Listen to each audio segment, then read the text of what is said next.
ओम नमो भगवते वासुदेवाय।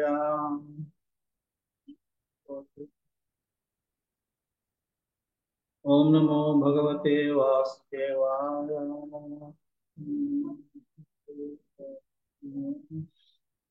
ओम नमो भगवते वासुदेवाय। नमो वासुदेवाय। नारायणं नमस्कृत्यं नरं चैव नरोत्तमं नरं चैवानरोत्तमं देवीं सरस्वतीं व्यासं देवी सरस्वतीं ततो जयमुदीरये। ततो जयमुदीरयेत्।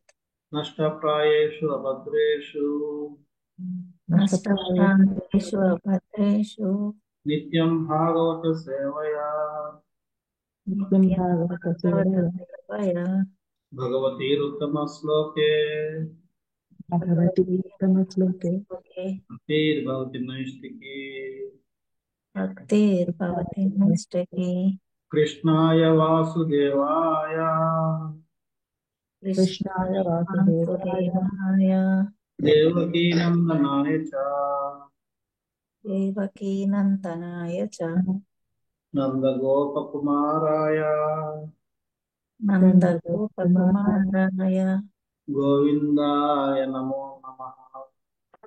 गोविन्दाय नमो नमः। ज्ञानतिमिरान्धस्य ज्ञानाञ्जनाशलाकया चक्षुरुन्मिलितं येन तस्मै श्रीगुरवे नमः। श्रीचैतन्यामनोभीष्टं स्थापितं येन भूतले स्वयं रूपा खुदामि ददाति स्वपदान्तिकम्।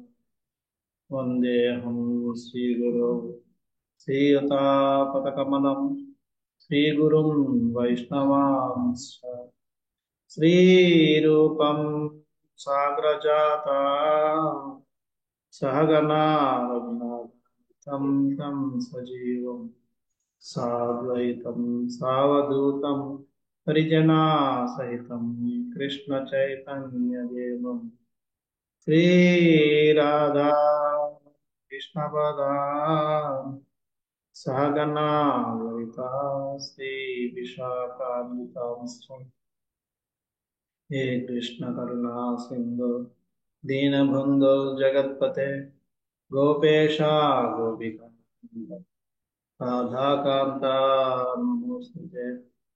तप्त कांचना गौरांगी राधे वृंदावनेश्वरी वृषभानुसुते प्रणमामि हरिप्रिये।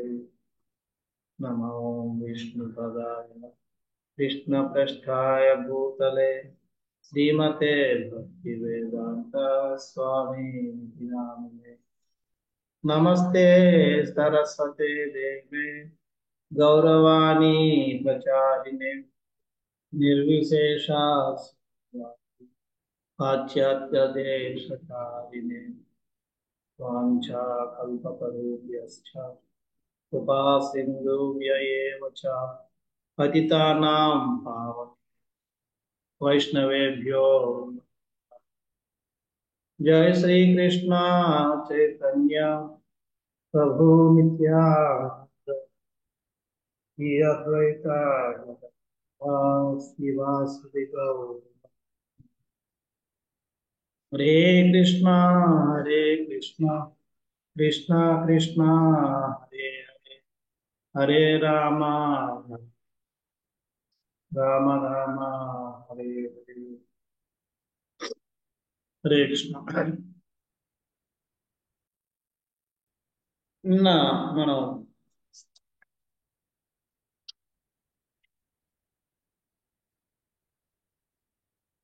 సుఖదేవ్ గోస్వామి భాగవతాన్ని ఎందుకు చెప్పాడన్న విషయాన్ని చర్చించాం. నుంచి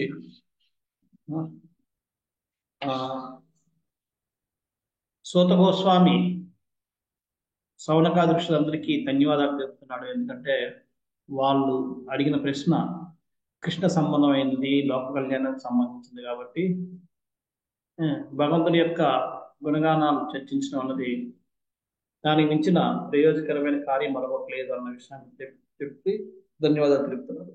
చెప్పి ఇప్పుడు ఒక మొదటి ప్రశ్నకి సమాధానం చెప్పు.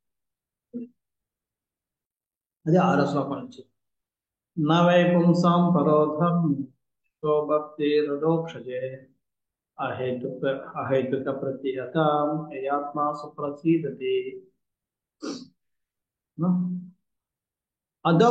అదోక్షజుడైన శ్రీకృష్ణ భగవానుని ఎడ ప్రేమపూర్వకమైన భక్తియుక్త సేవను కలిగింపజేయునదే మానవుల పరమధర్మమై ఉన్నది.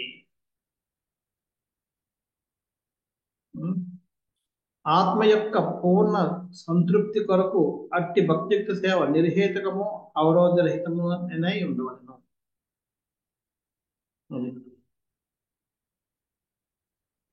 అదోక్షజుడు అంటే అంటే ఇంద్రియాలతోటి మనం ఇంద్రియాలకి చిక్కనవాడు అన్నట్టు. అంటే భగవంతుని మనకి ఇంద్రియాలతోటి మనం ఆయన అర్థం చేసుకోలేము. మనకి ఇంద్రియాలు ఉపయోగించి ఆయన అర్థం చేసుకుని మనం తెలుసుకోగలం అనుకుంటే అది తెలివి తక్కువ. అది దొరకని వాడు కాబట్టి ఆయన అదోక్షుడు. అంటే అదోక్షుడు అంటే అదోక్షజుడైన శ్రీకృష్ణ భగవాన్ ప్రేమపూర్వకమైన భక్తి సేవను కలిగింపు చేయనదే మానవుల పరమధర్మమైనది. మానవ పరమధర్మం ఏంటి? మానవుల యొక్క ధర్మం ఏంటంటే వాళ్ళు ఏం చేయనివ్వండి, అది వారికి కృష్ణుని పట్ల ప్రేమ భక్తిని పెంచేదిగా ఉండాలి. అదే వాళ్ళ ధర్మం, అదే పరమధర్మం. దాని మించిన ధర్మం మరొకటి లేదు. అంటే మనం ఏ కార్యం చేసామన్నది ముఖ్యం కాదు, ఆ కార్య ఫలితం ఏంటనేది ముఖ్యం. ఆ కార్యక్రమం ఫలితం ఏమి ఉండాలి? మనల్ని అంటే ఆ వ్యక్తి కర్తని భగవంతుని పట్ల భగవంతుని పట్ల ప్రేమ పెంచుకునేట్టుగా చేయాలి, భగవంతుని దగ్గర చేయాలి. ఏదైనా కార్యం రైటా తప్పని ఎప్పుడు తెలుస్తుంది? ఆ కార్య ఫలితం వల్ల తెలుస్తుంది. ఇప్పుడు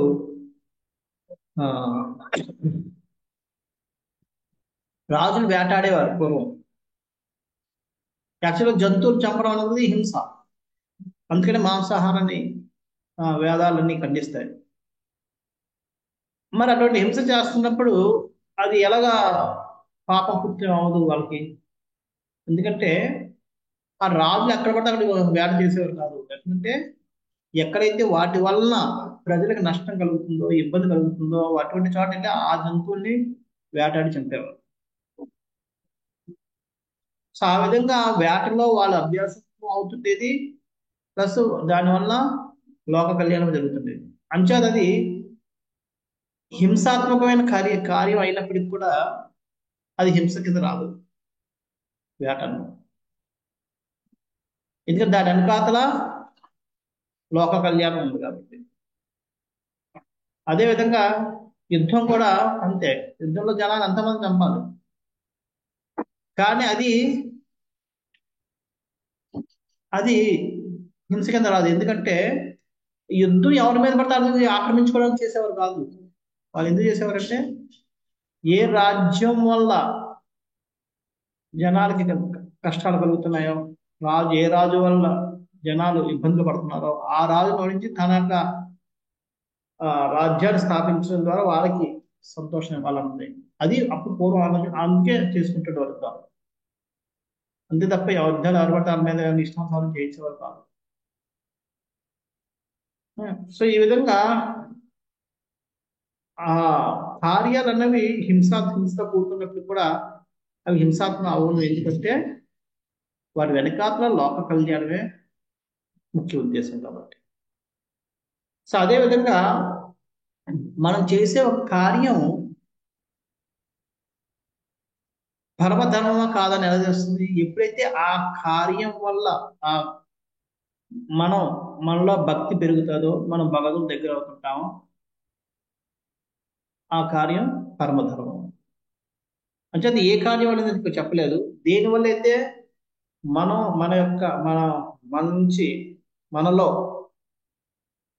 కృష్ణుని మీద ప్రేమ భక్తియుక్త భావం పెరుగుతుందో ఆ ఆ కర్మే పరమధర్మం. అది చెప్తున్నాం. అయితే ఆత్మ యొక్క పూర్ణ సంతృప్తి కొరకు అట్టి భక్తియుక్త నిర్హేతుకము మరియు అవరోధరహితమై ఉండవలెను. నిర్హేతుకము హేతు అంటే కారణం. నిర్హేతు కారణరహితమే ఉండాలి. ఫలానా కారణం చేత చేస్తున్నాను అన్నది ఉండకూడదు. కారణరహితమై ఉండాలి, అవరోధరహితమై ఉండాలి. అంటే నిరాటంకంగా కొనసాగుతుంటాం. మనం అంటే భక్తిని మన కృష్ణ మీద మనం ఏదైనా భక్తి చేస్తే అది కారణరహితం ఉండాలంటే దానివల్ల నాకు మంచి జరుగుతుందని, లేదంటే ఆ ఏదో నా కోరికలు తీరుతాయనో, లేదంటే ఇవి జరుగుతాయనో అటువంటి కారణం ఉండకూడదు. జస్ట్ అంటే ఎటువంటి కోరిక లేకుండా చేస్తూ ఉండాలి. నిరాటంకం అంటే ఈరోజు నాకు ఒంట్లో బాగాలేదు, నాకు లేదు, లేదంటే ఈరోజు మనసు బాగాలేదు కాబట్టి చేయను, నేను అనుకుంది అవ్వలేదు కాబట్టి నాకు కోపం వచ్చింది అని అలా ఉండకూడదు. నిరాటంకంగా అవరోధరహితంగా జరుగుతుంది. అది చేయాల్సిన పని. అంటే ఇక్కడ ఇది మానవులకు పరమధర్మం. మొట్టమొదటి ప్రశ్న అదే, మానవుల ధర్మం ఏంటండి, పరమధర్మం ఏంటంటే అడిగారు. అంచేది ఇక్కడ మానవధర్మం. అందుకనే ప్రభుపాద భాషలో రాస్తున్నారు. ఈ శ్లోకంలో సూత గోస్వామి నైమిషార్య ఋషుల తొలి ప్రశ్నకు సమాధానం మసుకుతున్నాడు. పతిజనులు లేదా జనసామాన్యం అవగతం చేసుకుని సులభంగా గ్రహించే రీతిలో సర్వశాస్త్రాలను సంగ్రహించి వాటిలో ముఖ్యమైన విషయం తెలియజేయమని ఋషులు సూతగారంలో కలిగి ఉంటారు. అది అంచేత ఈ సారం మొత్తం అంతా దాని సారం ఏంటని చెప్పుకున్నారు. అది చెప్పారు. ఫస్ట్ ప్రశ్న అదే. వేదాల్లో 2 రకాలైన విధమైన ధర్మములను మానవులకు ఉపదేశించున్నవి. అందులో ఒకటి ప్రవృత్తి మార్గం కాగా రెండోది నివృత్తి మార్గము. ఒకటి భోగానుభవ మార్గము కాగా రెండవది భోగత్యాగ మార్గమే ఉంది. అంటే 2 రకాలైన ధర్మాలు తెలుసు. ఒకటి భోగానుభవం అంటే భోగాన్ని అనుభవించి దాని కోరిక తీరిపోయింది కాబట్టి వదులుకోవడం. రెండోది భోగత్యాగం చేయడం. ఈ రెండిట్లో నివృత్తి మార్గం అనేది ఉత్తమమైంది. ఎందుకంటే భోగం చేసిన తర్వాత దాని మీద చిరాకు వచ్చి విరక్తి కలగడం అనేది చాలా తక్కువ, చాలా అరుదుగా ఉంటుంది. ఆ రుచి తెలిసింది కాబట్టి మళ్ళీ దాని మీద ఆశ పెరిగే అవకాశాలు ఉంటాయి. అంతే ప్రవృత్తి మార్గం కంటే నివృత్తి మార్గం అనేది ఉత్తమమైంది. అంచేత అండి ఇక్కడ కొన్ని మాటలు మనం అర్థం చేసుకోవాలి. మనం చేసే భక్తి నిర్హేతుకమైనది అని అంటున్నారు. అది కారణరహితమై ఉండాలంటారు. కారణరహితం ఏమనుకుంటుంది? భక్తి కారణరహితమే ఉండదు. అంటే భక్తి మనం చేయగలుగుతున్నాము అంటే అది ఎవరో ఒకరు దానికి కారణమే ఉంటారు. భక్తుల యొక్క కృప, భక్తుల సాంగత్యం వల్ల, భగవంతుడి యొక్క కృప వల్ల, ఎవరో ఒక కృప వల్ల అది వాళ్ళు ఎవరో ఒకరు కారణమే ఉంటారు. భగవంతుడికి కృప లేకపోతే మనం భక్తి చేయలేం. అదే భక్తుల సాంగత్యం లేకపోతే భక్తి చేయలేం. అంటే మనం భక్తి చెయ్యాలనుకున్నా ఓకే, మన వ్యక్తిగత కోరికలు లేకపోయినా మన భక్తికి ఎవరో ఒకరు కారణమే ఉంటారు. భక్తుల సాంగత్యం వల్ల మనం రావడం వల్ల వాళ్ళు ఒక సాంగత్య ప్రభావం చేయడం మనం కారణం చేస్తాం. అంటే మన భక్తి చేయడానికి కారణం వాళ్ళు. కానీ దాన్ని కృష్ణా చక్రవర్తి ఠాకూర్ వాళ్ళు ఇలా వివరిస్తారు. ఎలాగంటే మనం భక్తి చేయడానికి కారణం భగవంతుడి కృప, అందులో ఎటువంటి డౌట్ లేదు. భగవంతుడు ఆ శక్తిని, ఆ గుణాన్ని మనకి ఇవ్వకపోతే, మనం ఆ రుచిని మనకి ఇవ్వకపోతే మనం భక్తిని కొనసాగించలేము. కానీ భగవంతుని కృప భక్తుల కృపలో ఉంటుంది. భక్తుల కృప వచ్చిందంటే భగవంతుని కృప వచ్చినట్టు. అందుకని యస్య ప్రసాద భగవత్ ప్రసాద్ అంటాం. అంచేత భగవంతుల కృప ఏ విధంగా వస్తుంది? భక్తుల కృప వచ్చేస్తుంది. అంచేత భక్తుల కృప ఉంటే చాలు, భగవత్ కృప ఆటోమేటిక్ వచ్చినట్టే. భక్తుల కృప ఏ విధంగా వస్తుంది? ఎప్పుడైతే మన భక్తులతో సాంగత్యం చేస్తామో అప్పుడు భక్తుల కృప వస్తుంది. అంటే భక్తుల కృప భక్తులకు సాంగత్యం వల్ల వస్తుంది.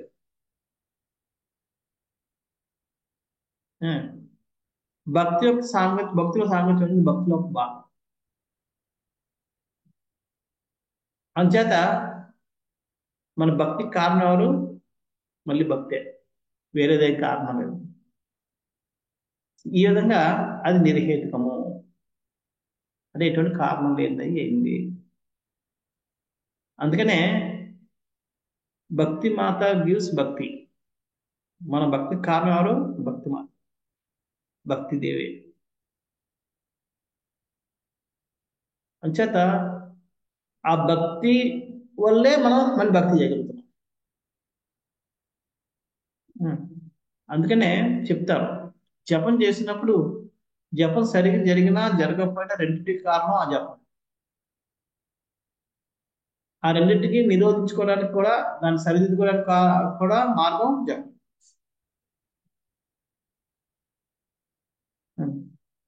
ఉదాహరణ ఎలాగిస్తారంటే, మన కాలు జారి కింద పడ్డాం, కానీ లెగాలంటే మళ్ళీ దేని వల్ల జారామో దాన్నే ఓత పట్టుకుని లెగాలి కదా. తెలియదంత దేంట్లో లెగల కదా. మనం పడిపోవడానికి కారణం అదే, మళ్ళీ లెగడానికి కూడా కారణం. వచ్చేది భక్తి వల్లే మన భక్తి కూడా కొనసాగుతుంది, భక్తి వల్ల మన భక్తి కూడా ఆగిపోతుంది. అంచేత భక్తికి మళ్ళీ వేరే కారణం లేదు, అంటే అది నిర్హేతుకము. ఆ విధంగా అంచేత నిర్హేతుకం. కానీ చాలా మంది మన జీవితంలో చాలా మంది ఏంటంటే భక్తి ఎందుకు చేస్తారు అంటే, ఈ భౌతిక జగత్తులో ఏదో ఒక విధంగా ఆనందంగా ఉండాలని కోరికతోటి చేస్తుంటారు. ఎప్పుడైతే ఆనందంగా లేరో, ఆనందంగా ఉండరో, వాళ్ళు ఆ ఆనందాన్ని పొందడం కోసం భక్తి చేస్తారు.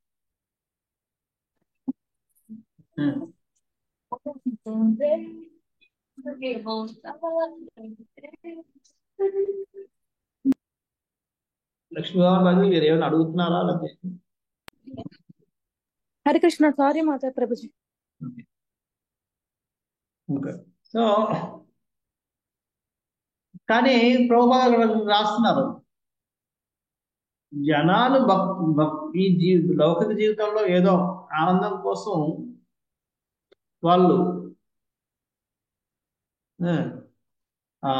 భక్తి చేస్తున్నప్పటికీ నిజానికి ఈ జగత్తులో ఎటువంటి ఆనందం లేదు,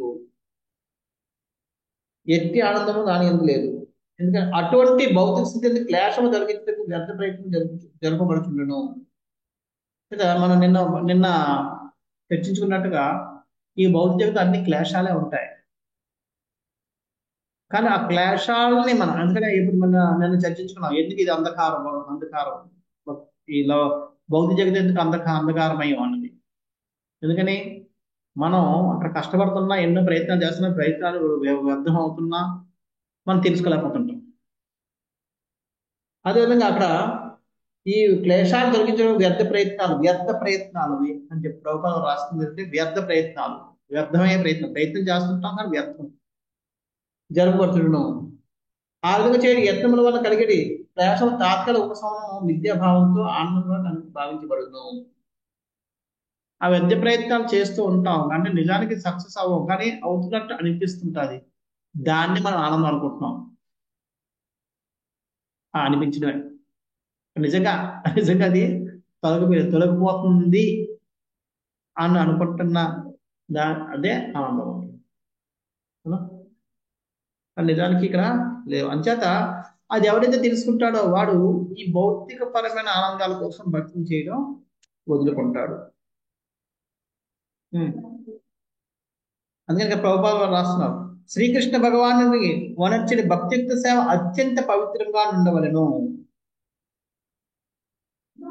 మనం చేసే సేవ ఎలా ఉండాలి? అత్యంత పవిత్రంగా ఉండాలి. అంటే ఇటువంటి ఈ లౌకిక కోరికలతోటి కానీ లేదా అంతరాయాలతో కానీ మిక్స్ అవ్వకూడదు. కించిత్ కూడా దాని యందు భోగాభిలాష ఉండరాదు.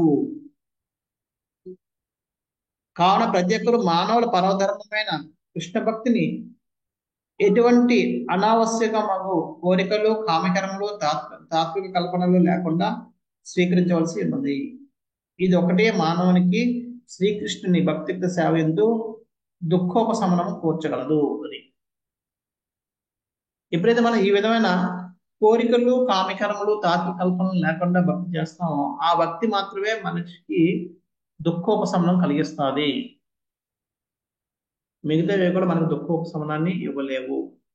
మిగతా రకమైన భక్తి మనం భక్తి చేస్తుండొచ్చు, కానీ మన దుఃఖానికి ఉపశమనం కలగదు.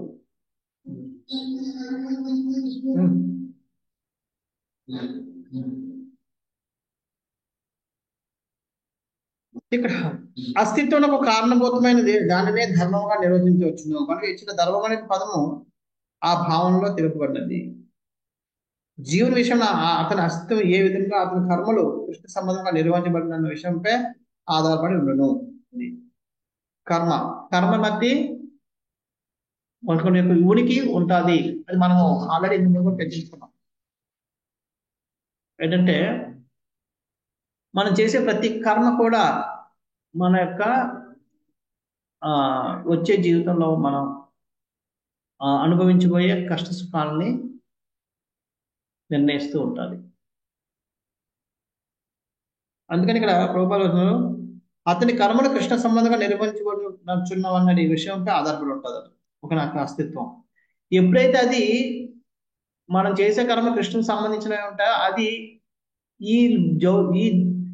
ఈ జగత్ నుంచి మనల్ని ఈ జగత్ యొక్క కర్మబంధం నుంచి విముక్తులు చేస్తుంటారు. లేకపోతే మనల్ని ఈ జగత్తులోనే బంధితులు చేస్తూ ఉంటుంది. అలాగే ఆధ్యాత్మిక ప్రతి జీవుడును ఒక నిత్య రూపమును కలిగి ఉన్నాడు. అట్టి నిత్య జీవులందరికీ శ్రీకృష్ణుడే పరమాకర్షకుడు. మనందరం ఒక రకమైన సంబంధం కలిగి ఉన్నాం కృష్ణుడితో.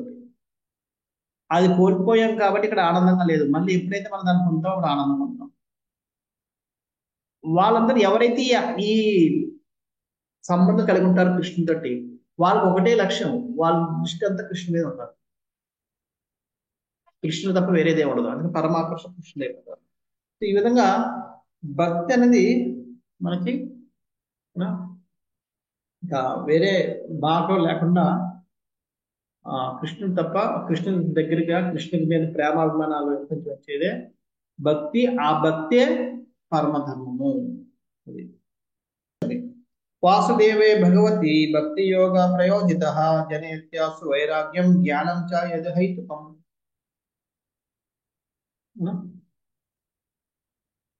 ఇదేం చెప్తుంది? ఎవరైతే ఆ విధంగా భగవంతుడికి సేవ చేస్తారో, ఎటువంటి సేవ? నిర్హైతుకు అప్రతిహత. అప్రతిహత అంటే ఎటువంటి ఆటంకం లేకుండా, ఎటువంటి కోరికలు లేకుండా, ఎటువంటి కారణం లేకుండా చేస్తారో అటువంటి భక్తి ఏం చేస్తుంది? జన యత్యాసు వైరాగ్యం జ్ఞానం చ. వైరాగ్యాన్ని జ్ఞానాన్ని ప్రసాదిస్తారు ఆటోమేటిక్గా. అంతేదా? దేవదేవత శ్రీకృష్ణులకు భక్తిత్వ సేవను కూర్చుని ద్వారా మనుషులు శీఘ్రమైన నిర్హేతుకమైన జ్ఞానమును జగము నుండి వైరాగ్యమును పొందుతున్నాడు. మళ్ళీ నిర్హేతుకం అంటే కారణం లేకుండా, కారణం లేని జ్ఞానం. అంటే ఆ జ్ఞానం ఎలాగొస్తుందో వాళ్ళకే తెలియదు. శాస్త్రం చదివి కానీ లేదంటే విని కాకుండా అనుభవపూర్వకంగా వస్తుంది. చూడండి, కొంతమంది ముసలి వాళ్ళు చెప్తుంటారు, నీకు కడుపు నొప్పి అంటే తీసుకో, ఆకు తింటే కడుపు తగ్గిపోదు, ఈ ఆకు తింటే. వాళ్ళు ఎలా చెప్తున్నారు? వాళ్ళు చదవరు, అనుభవపూర్వకంగా చెప్తారు. నాటు వైద్యం అంటారు తెలుగులో. నాటు వైద్యం చాలా మటుగా ఏంటంటే అనుభవపూర్వకంగా చెప్పేవే. శాస్త్రపరంగా ఉండదు. ఆ, ఆ విధంగా అది ఈ జ్ఞానం అంతా అలాడదన్నమాట. నిర్హేతుకమైన జ్ఞానం జగంలోని వైరాగ్యం పొందుతాడు. ఎవరైతే భగవంతుని భక్తి చేస్తారో, నిర్హేతుకమైన భక్తి అప్రతిహత పరంగా చేస్తారో, వాళ్ళకు కూడా నిర్హేతుకమైన జ్ఞానం, జగంలోని వైరాగ్యం కూడా వస్తుంటాయి.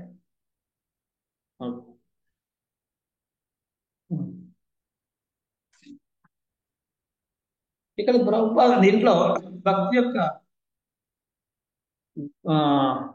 గ్లోరియస్ ఘనతని చెప్తున్నారు. కానీ వాస్తవం భక్తి అన్నది అత్యుత్తమైన ధార్మిక కర్మయ్య ఉన్నది. భక్తి అనేది ధార్మిక కర్మలన్నింటిలోకి అతి ఉత్తమమైనది. ధార్మిక కర్మలు ఎన్నో ఉండొచ్చు, దాన ధర్మాలు లేదా పూజలు పునస్కారం ఇవ్వండి, కానీ భక్తి అన్నది అత్యుత్తమైనది. ఒకటి అట్టి దివ్యైన భక్తి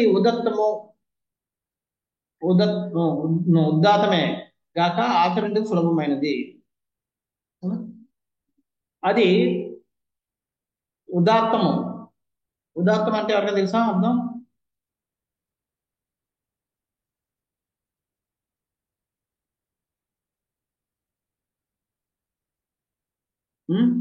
అన్నిటికంటే గొప్పదని ప్రభు. ఆ? అన్నిటికంటే గొప్పది అని ప్రభు. ఉదాత్తం ఊరికే వచ్చేది ప్రభు. రకమైనది ప్రభు. ఊరికే వచ్చేది ప్రభు. ఊరికే వచ్చేది అంటే ఫ్రీగా దొరకాలి. అది దీని గొప్పతనం. ఉదాత్తం అంటే ఫ్రీగా ఎవరో డబ్బులు ఇచ్చి కొన్ని చోట్ల ఉంటాయి. మీరు దీక్ష తీసుకోవాలంటే 4,000 కంటే దీక్ష ఇచ్చేస్తారు. అడిగిన 4,000 కంటే రిసీట్ తీసుకుంటే మీరు దీక్ష ఇచ్చేస్తారు. లేదంటే ఇంతమంది అలాంటిది. అది భక్తి కాదు, కొనుక్కునేది కాదు, ఇది ఎవరు కాకా పెట్టి తీసుకునేది కాదు. భక్తి అనేది ఉదాత్తము, ఫ్రీగా దొరకాలి, ఎటువంటి కండిషన్స్ ఉండకూడదు దానికి. అంతేకాకుండా మూడవది ఆచరణ సులభమైనది. భక్తి ఎలాంటిది? ఆచరించడానికి చాలా సులభమైంది.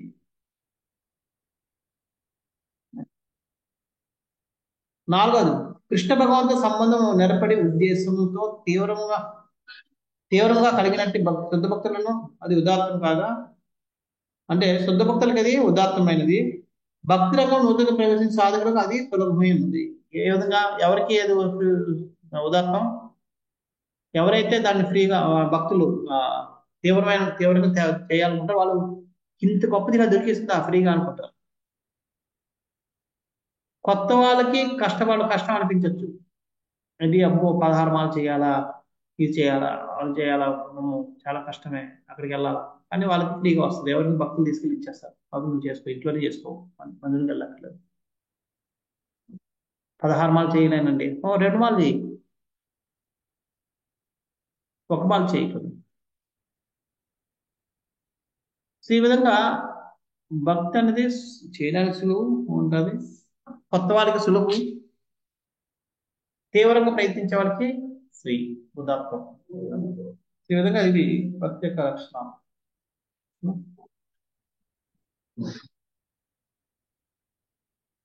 అయితే ఈ విధంగా ఎవరైతే ప్రాక్టీస్ చేస్తారో వాళ్ళ యొక్క ఇదేంటి అంటే ఈ ఆధ్యాత్మిక కర్మ ఎంతయు సమస్తమైన భౌతిక జ్ఞానమును ఆధ్యాత్మిక జ్ఞానం కలుగు చేయను.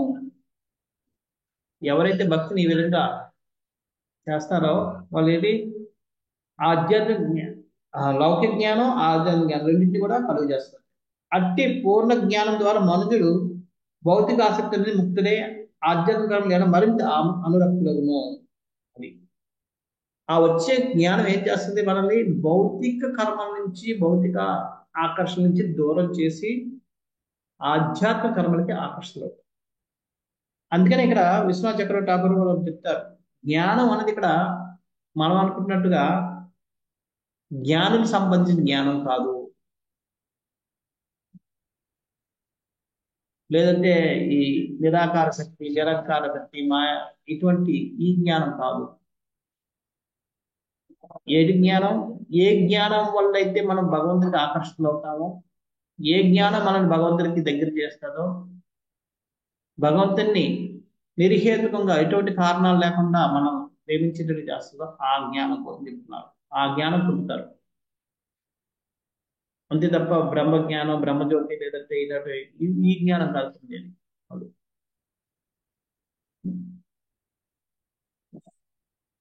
ఈ విధంగా అంటే ఇక్కడ వైరాగ్యం చెప్తున్నారు. జగత్ నుంచి వైరాగ్యం. అసలు నిజమైన వైరాగ్యం ఏంటంటే ఇక్కడ ప్రభుపాలు చెప్తున్నారు. నిజమైన వైరాగ్యం అంటే భౌతిక రూపం నుండి వైరాగ్యం అనగా సత్య రూపం కూడా త్యజించడానికి తృణీకరించడని భావం కాదు అని. అంటే నిజమైన వైరాగ్యం అంటే ఏంటంటే ఇక్కడ వైరాగ్యం వస్తుందంటే ఇంకా మనం సంసారాన్ని వదులుకొని లేదా ఇంట్లో కూర్చొని సంవత్సరాలు పట్టుకొని కూర్చోవడం కాదు. అది కాదు వైరాగ్యం అంటే. చాలా మంది వైరాగ్యం అంటే అన్ని వదులుకోమని కాదు. అలా అనుకుంటే ఇప్పుడు మాలాంటి చేసే పనులన్నీ తప్పుడు. ప్రభుపాద వారు వైరాగ్యం తీసుకున్నారు కానీ ఆయన వైరాగ్యం ఎక్కడ చేశారు? మొత్తం ఫైటింగ్లు చేశారు, కలెక్షన్లు చేశారు, అమ్మారు, బిజినెస్ ఒక ఒక పెద్ద పెద్ద ఇండస్ట్రీ నడిపారు.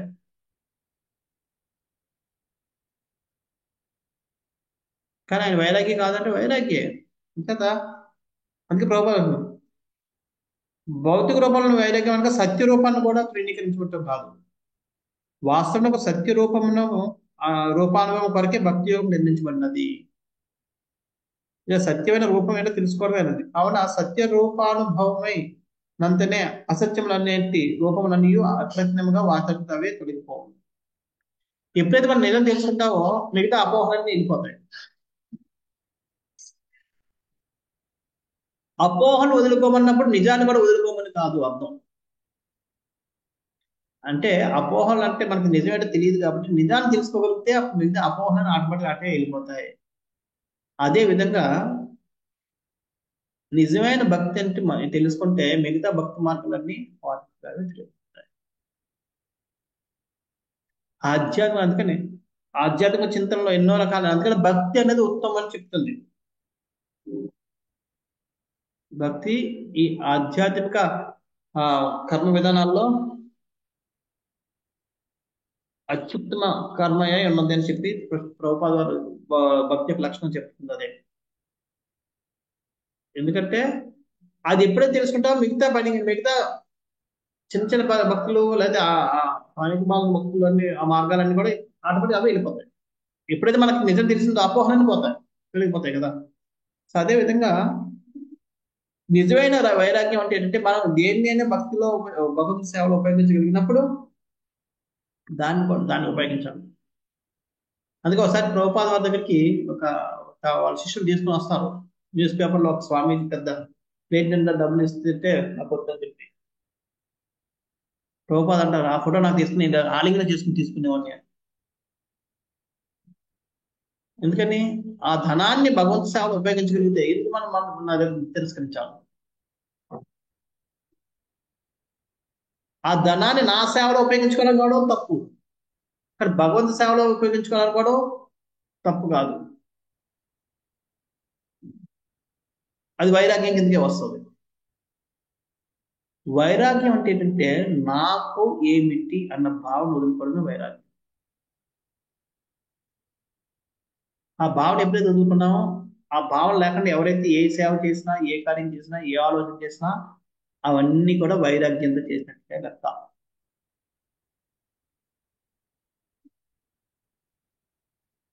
అంచేత మనం వైరాగ్యం అనేది నిజమైన వైరాగ్యం తెలుసుకోవాలి.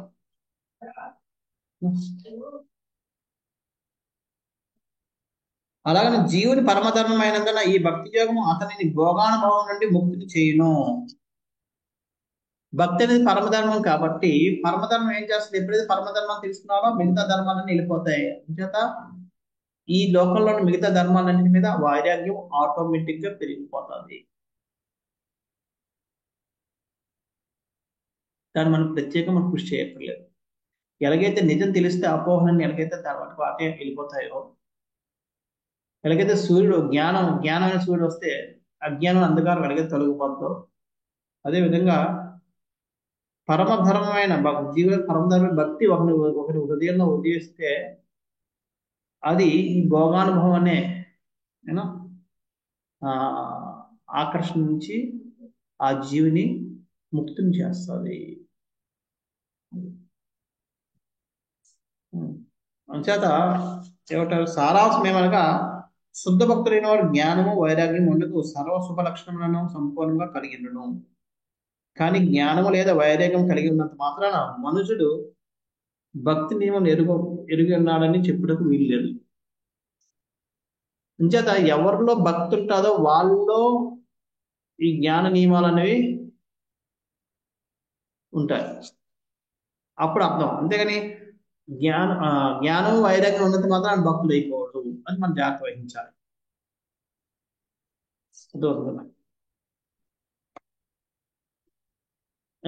అది లేకపోతే కష్టం అయిపోతుంది. జ్ఞానం వైరాగ్యం ఉంది కాబట్టి భక్తులు అనుకుంటే తప్పుడు. భక్తి ఉంది కాబట్టి అది వాళ్ళ జ్ఞాన వైరాగ్యం ఉన్నట్టు మనం భక్తి కదా. లేకపోతే ఆ జ్ఞాన వైరాగ్యాలు కొంచెం ప్రతి ఒక్కరు భక్తులను మనం చేస్తే మనం మోసం అంతే. అది మనం తెలుసుకోవాలి. ఇప్పుడు నెక్స్ట్ 8వ శ్లోకం నుంచి 15వ శ్లోకం వరకు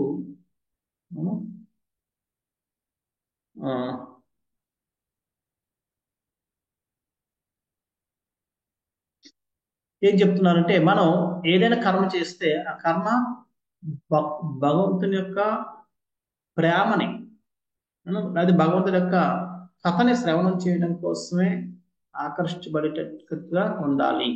మనకు కర్మ కానీ కర్మ ఫలాన్ని కానీ దేనికోసం ఉపయోగించాలి? భగవంతుడి యొక్క భక్తిలో, అంటే భగవంతుడి యొక్క కృష్ణ గుణగానం చేయడంలో ఉపయోగించాలి అన్న విషయాన్ని చెప్తారు. 8వ శ్లోకం నుంచి 15వ వరకు. ఈ శ్లోకాల ద్వారా సారాంశం ఏంటంటే బయటగా అవి ఏ విధంగా మన కర్మల్ని మనం భగవంతుడి దగ్గర అవ్వడానికి ఉపయోగించాలి అన్నది చెప్తారు. ఇప్పుడు 8వ ధర్మస్వనుష్ఠిత పుంస ఉస్వత్సేన కథాసుయః నత్పాదయేత్యది ప్రతిం శ్రమ ఏవ హి కేవలం నత్పాదయేది అంచేత ఇక్కడ శ్రమ ఏవేహి కేవలం శ్రమ మాత్రమే. శ్రమ అంటే మనం కష్టం అని కాదు. శ్రమ అంటే పనికి మాలిందని, వెట్టి చాకరీ అంటాం తెలుగులో. అక్కడ ఇది అర్థం. శ్రమ అంటే వెట్టి చాకరీ అర్థం. వెట్టి చాకరీ అంటే తెలుసా ఎవరికైనా?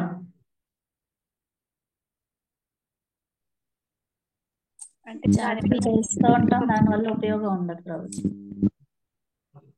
అంటే ఫలితం ఉండదనా? పని అవదనా? చేసిన దానివల్ల ఎటువంటి ఉపయోగం ఉండదు ప్రభుజీ తనకు. చేసిన దానివల్ల అంటే ప్రయోజనం అంటే దానివల్ల ఫలితం రాదండి కదా. అవును ప్రభుజీ. ఫలితం తక్కువ, చాకరీ ఫలితం తక్కువగా ఉంటుంది ప్రభు, చాకరీ ఎక్కువ ఉంటుంది. 10 రూపాయలు ఇస్తాను మామూలుగా. వెట్టి చాకరీ అంటే వట్టి చాకరీ. వట్టి చాకరీ అంటే తెలుసా? అంటే డబ్బులు తీసుకోకుండా చేసే పని. డబ్బులు తీసుకోకుండా, డబ్బులు ఎవరు అంటే మన పని చేస్తుంటాం చేసి ఒక పైసా ఇవ్వడం, దాన్ని వెట్టి చాకరీ అంట. వట్టి చాకరీ అంచేత ఇక్కడ శ్రమ ఏవేహి కేవలం అంటే వెట్టి చాకరీ అని అంటాం. కేవలం శ్రమ మాత్రమే అంటే ఒక విధంగా అది కేవలం శ్రమ మాత్రం. ఈ శ్రమ ఏవేహి కేవలం అంటే వట్టి చాకరీ పదంలో మనం అర్థం చేసుకోవచ్చు. అంటే శ్రమ పడతాం కానీ శ్రమ తప్ప ఇంకేం లేదు. అంటే ఒక పైసా లాభం లేదు. చేయించుకున్న ఒక లాభం ఉండొచ్చు కానీ మనకేం ఉండదు. ఏదంటే వెట్టి చాకరీ? ధర్మ స్వనుష్ఠిత పుంస.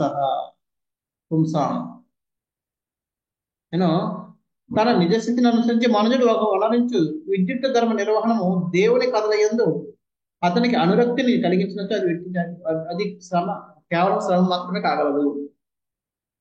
ధర్మ స్వనుష్ఠిత పుంస స్వనుష్ఠిత. స్వనుష్ఠిత అంటే స్వయం స్వయం నిర్ణయించుకోవడం. స్వయం. అనుష్ఠిత అంటే స్థితుడై ఉండడం, అంటే వర్ణాశ్రమ ధర్మంలో స్థితుడై ఉండడం.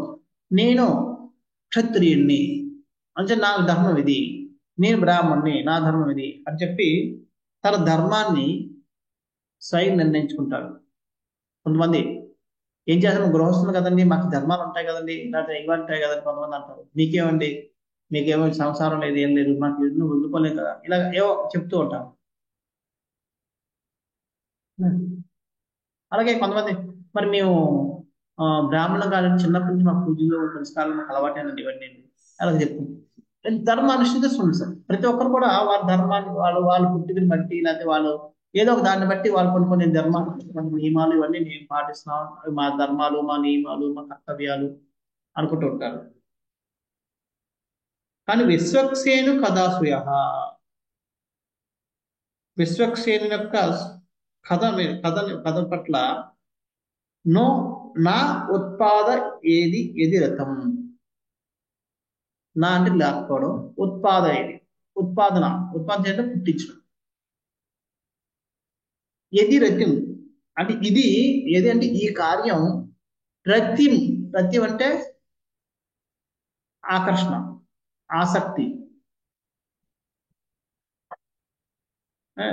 ఆసక్తిని పుట్టించలేకపోతే విశ్వక్సేన కథల పట్ల నేను నిర్ణయించుకున్న ధర్మం, నేను నిర్ణయించుకున్న నా కర్తవ్యం అనో లేకపోతే ఏదో అవన్నీ విశ్వక్సేనుడైన కృష్ణుని కథ వినడం పట్ల నాకు ఆకర్షణ కలిగకపోతే శ్రమ ఏవేహి కేవలం ఒట్టి చాకరీ మాత్రమే. అంచేత మన పనులన్నీ దేం చేయాలి, భగవంతుడి కథని, కృష్ణ కథ వినడానికి మనల్ని ఆకర్షణ చేయాలి. అలా చేసినప్పుడే మనం చేసే కర్మలు, బాధ్యతలు, లేదంటే ఏమనుకోండి ధర్మాలు, కర్తవ్యాలు ఏమనుకోండి అవన్నీ కూడా అర్థవంతం అవుతాయి. మనల్ని కృష్ణుడి నుంచి దూరం చేస్తుంది, కృష్ణ కథ వినకుండా చేస్తుంది, లేదంటే కృష్ణ పట్ల ప్రేమను కలగకుండా చేస్తే ఆ కర్తవ్యాలను కూడా శ్రమ ఏవి కేవలం వెట్టి చాకరీ లాంటివి. అంటే మనం కష్టపడుతుంటాం, ప్రయోజనం ఏంటి, శూన్యం. ఈ విధంగా అంతేత మనం చేయాలి. భౌతిక దేహం పరముగా దేనిని గాంచలేని లౌకికునికి ఇంద్రియములకు పరమైనది వెరవట్లేదు. అంతే కదా, భౌతికంగా సర్వం అనుకున్న వాడికి ఇంద్రియాలే సర్వం కనబడుతుంటాయి. అందుకన్నా గొప్పది ఏమి ఉండదు. ఎందుకని ఇంద్రియాల నుంచి ఆనందం కాస్త కొత్తగా పడుతుంటారు. కానీ భౌతిక భావనా పరుల కన్నాను ఉత్తములైన వారు మనోరథి పరిధిలో వ్యవహరించు మనోకల్పన పరులు. కానీ వీళ్ళకంటే ఆత్మ ఆనందం ఆనందించేవాళ్ళు మానసిక కల్పన ఊహించుకుంటూ, మనసులో చేసుకుంటూ వాళ్ళు ఇంకా ఆనందపడిపోతుంటారు, పగటి కళ్ళకు అంటుంటారు. వాళ్ళకంటే గొప్ప వాళ్ళు ఆధ్యాత్మికంగా లేదంటే కళ ఊహించుకుంటుంటారు. ఇలా చేస్తే ఇలాగైపోద్ది, అలా చేస్తారు, నా తెలిసి ఎందుకొచ్చాడో చూడు, దీనివల్ల ఇది వచ్చింది. ఈ మనోకల్పన చేసేవాళ్ళు ఇంకా ఇంకా ఆనందం. ఎందుకని దేహం వల్ల ఏదైనా ఆనందం పొందాలంటే ఎంతో కొంత కష్టపడాలి.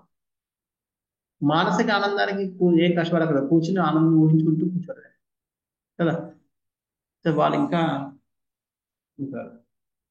కవిత్వం రాయట మనసు దేహంలోకే పరిమితమైన ఏదో ఒక స్వార్థపూర్ణ తత్వం ప్రచారం చేయటమే వారి ధర్మములు.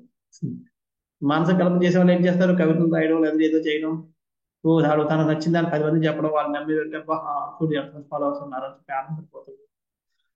ఇది వాళ్ళ ధర్మాలు చేస్తారు. కానీ అట్టే ఆత్మ దేహం నుండి కానీ కానీ ఈ మనస్సు దేహమునకు పరమైనది నిద్రాణమై ఉన్న రెండు ఆత్మ. ఆత్మ అన్నది ఈ రెండింటికి కూడా పరం, గొప్పది. అంటే ఆత్మ అనుభూతి ఈ రెండింటికంటే అది గొప్పది కాబట్టి, అంటే దేహం కంటే మనసు గొప్పది కాబట్టి, దేహం అనుభవించిన ఆనందం కంటే మానసికంగా అనుభవించే ఆనందం గొప్పది. అలాగే ఈ రెండింటికంటే గొప్పది ఆత్మ కాబట్టి, ఆత్మ అనుభవించే ఆనందం ఇంకో గొప్పది. అది మనం అర్థం చేసుకోవాలి. కానీ మనం ఎందుకు అలాగ అర్థం చేసుకోలేకపోతున్నాం? ఎందుకంటే దేహం నుండి వైదొలగడంతో దేహం మనకు సంబంధించిన సమస్త స్వార్థపూర్త భావంలో పూర్ణంగా శూన్యములు కాగలవు అన్న విషయాన్ని మనం మర్చిపోతాం.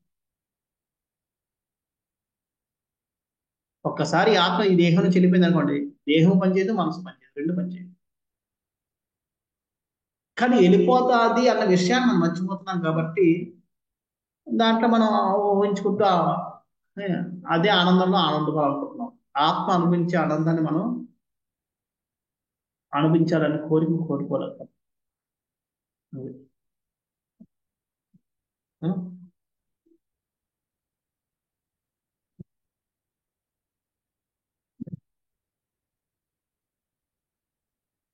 మనం ఎందుకు సంతోషంగా ఉండలేకపోతున్నాం అని చెప్పి దానికి ప్రభుపాద చెప్తారు.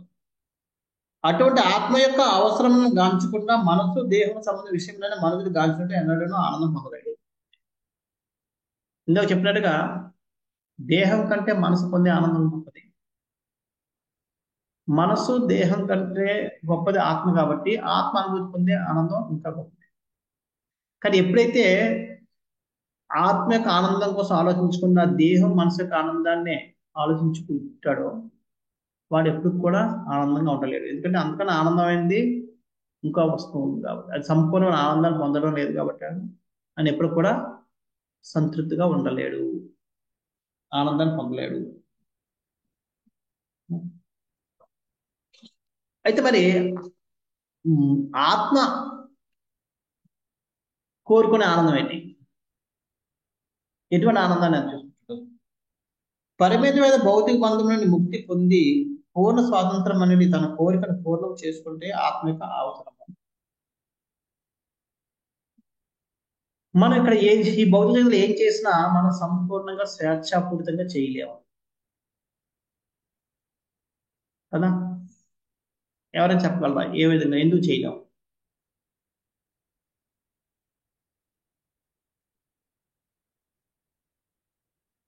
ఇప్పుడు ప్రధానమంత్రి ఉన్నాడు, ఆయన ఏదైనా చేయగలడు, మనం చేయలేకపోవచ్చు, కానీ ఆయన చేయగలడు కదా. ఆయనకి స్వేచ్ఛ ఉంది పూర్తిగా, ఇండియాలో ఏదైనా చేయగలడు. కానీ ప్రభుపాద వారు ఇక్కడ ఏమంటున్నారు? పరిమిత భౌతిక బంధం ముక్తి మంది పూర్ణ స్వతంత్రమైన కోరికను ఆత్మ యొక్క అవసరం ఆత్మకే కానీ దేహానికి లేదు అంటారు. ఎందుకని? దేహపరంగా మనం ఎందుకు చేయలేము? దేహం అంటే కొన్ని లిమిట్స్ ఉంటాయేమో ప్రభుజీ. అవును, ఏ విధంగా? ఇప్పుడు ప్రధానమంత్రి ఉన్నాడు, ఆయన ఏది కావాలో చేయొచ్చు, ఎక్కడికి వెళ్ళాలని అక్కడికి వెళ్ళాలి, ఏది పని పని చేయగలదు, ఎవరు కూర్చోమని ఎవరు చేయలేదు, ఏం చేయగలరా? హరే కృష్ణ ప్రభు.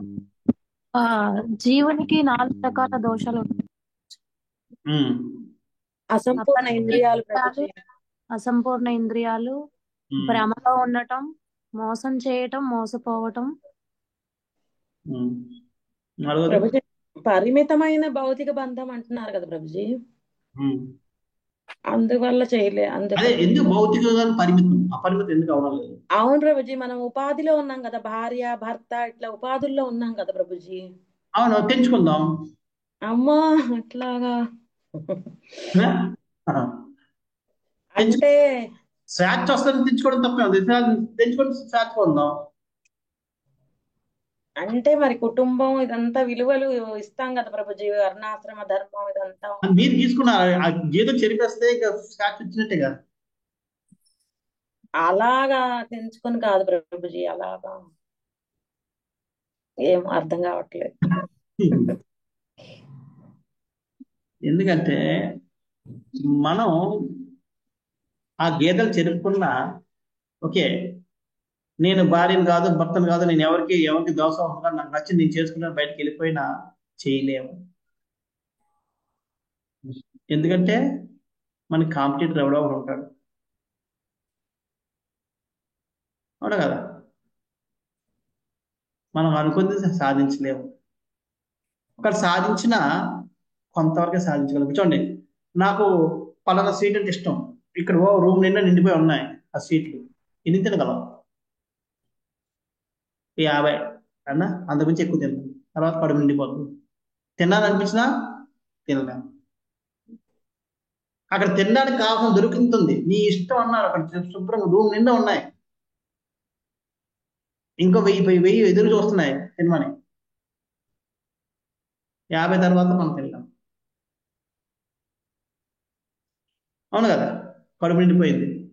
ఇంకా నోరు ఇంకా కావాలంటుంది, రుచి కూడా తినాలనుకుంటుంది, కానీ కడుపు మాత్రం వద్దురా బాబా, తినలేం. ఇది ఏ విధంగా చూసుకున్నా సరే ప్రతిదానికి. ఇప్పుడు ప్రైమ్ మినిస్టర్ చాలా ఆనందంగా ఉన్నాడు, కానీ ఆయనకి ఎంత ఎంత యాంగ్జైటీ. ఎక్కడ వరకు ఫ్రీగా తిరగలేడు. మళ్ళా వెళ్ళిపోయి ఎక్కడ పడితే వెళ్ళి షాపింగ్ సబ్బు తెచ్చుకోవాలి. సెక్యూరిటీ ప్రోటోకాల్ ఉంటుంది ప్రభుజీ. అన్నది లేదు. అంచేత ఈ పరిమితం భౌతిక బంధం నుంచి వచ్చే ఆనందం అంతా, ఆ స్వేచ్ఛ కానీ ఏదైనా సరే, ఇదంతా పరిమితం. కొన్ని అపరిమితంగా కనబడుతుంటాయి, కానీ వాటి అంతా కూడా పరిమితం. ఏది పడితే చేయొచ్చు, కానీ ఎవరిని పడితే జైలు వేసేస్తే ఊరుకుంటారా? ప్రతిపక్షం వాళ్ళందరూ టీవీలు న్యూస్ పేపర్లు అందరూ గందరగోళం చేసి చేస్తుంటాయి. అవునా కదా? అనుకున్నది ఈజీ కాదు. చూడ్డానికి మనం అనుకుంటాం, అరే ఆడు ఏమైనా చేసేవచ్చు, కానీ అంత ఈజీ కాదు. అంటే ఇక్కడ వచ్చే స్వేచ్ఛ అంటే, కానీ దాన్ని ఆత్మ కోరిక కాదు, పూర్ణ స్వాతంత్రాన్ని కోరుకుంటుంది. అంటే ఎటువంటి రిస్ట్రిక్షన్స్ లేవు. మరి అక్కడికైనా తిరగచ్చు, ఏం కాదు చేయొచ్చు, అది చేయొచ్చు. అలాగా రెస్ట్రిక్షన్ పెట్టారు కాబట్టే జై విజయల్ని చంద్రకుమార్లు శపించారు. ఆ ఆధ్యాత్మిక జగత్తులో మనం ఆ స్వేచ్ఛని పొందగలం. కానీ అక్కడ వీళ్ళు జై విజయలు ఏం చేశారు? చంద్రకుమార్ లోపలికి వెళ్ళడానికి లేదు. అరే ఈ జగత్తు వైకుంఠం అనేది ఎవరికి ఎవరైనా నచ్చితే నడుచుకునేది. నువ్వు అడ్డు పెడుతున్నావు, అది భౌతిక జగత్తులో ఉండేది. అంటే నువ్వు భౌతిక జగత్తు తీసి మానవుడు వైపు అని చెప్పి శపించారు. అది భౌతిక జగత్ లక్షణం, ఒకరిని పరిమితం చేయడం, ఒకరికి స్వేచ్ఛను. నువ్వు అలా చేస్తున్నావు, నీ ఆలోచన ఆ విధంగా ఉంది కాబట్టి నువ్వు అక్కడే ఉండు అని చెప్పి వాళ్ళిద్దరిని శపించారు. అంచేత ఈ విధంగా అది ఆత్మ యొక్క లక్షణం అంటే పూర్ణ స్వాతంత్రం, ఎటువంటి రిస్ట్రిక్షన్స్, ఎటువంటి ఆటంకాలు, ఎటువంటి కారణాలు లేకుండా స్వేచ్ఛగా తిరగడం, స్వేచ్ఛగా కాసం చేయడం. అందుకని అక్కడ వృక్షాలన్నీ కూడా కల్ప వృక్షాలు. అక్కడ నుంచి ఆవులన్నీ కామధేను, మనలన్నీ చింతామణులు. అంటే మీరు ఏ కాలం మీరు కోరు కూడా తను వస్తుంటాయి.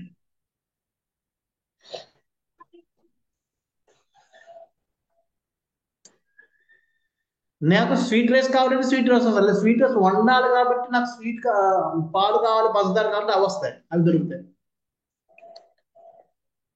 లేదు నేను వండలేను, ఇప్పుడు నాకు సరిగ్గా రెడీమేడ్ కావాలి, రెడీమేడ్ వస్తుంది. చెట్టు దగ్గరికి వెళ్ళి కోరుకుంటే మనకి ఎలా కావాలి కదా.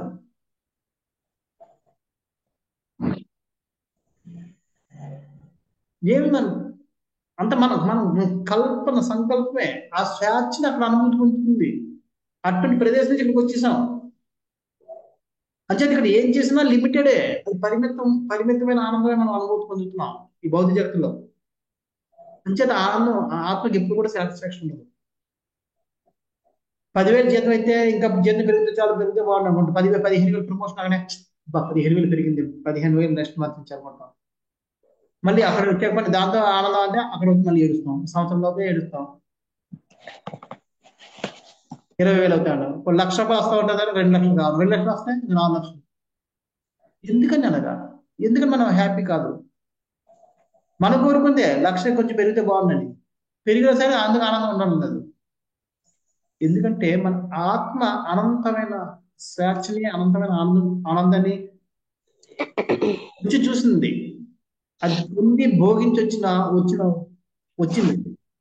ఇప్పుడు మనం దీంతో సంతోషంగా ఉంటూ ఇంతే అంటే కష్టం.